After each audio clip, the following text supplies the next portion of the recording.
อบใจพวงมาสูญเสียเงินแล้ว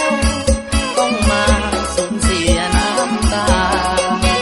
เธอพวงจากสาวปริญญาดังฟ้า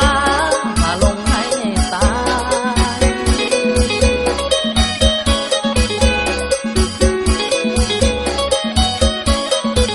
อวยพรสาวผู้อยู่ดีเถิดนากับหนุ่มรถเก๋งงามตาให้เบาสาวนาขอลาน้องไปบุญอายมันน้อย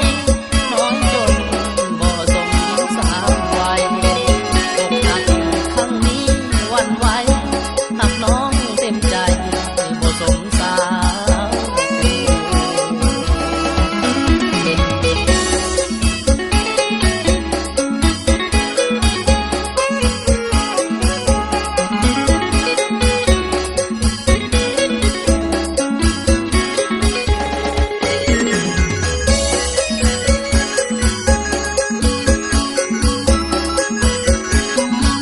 เขาว่าอกหักยังใครว่าหาบ่เป็น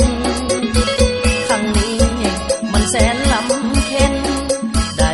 พบเห็นเกือบใจ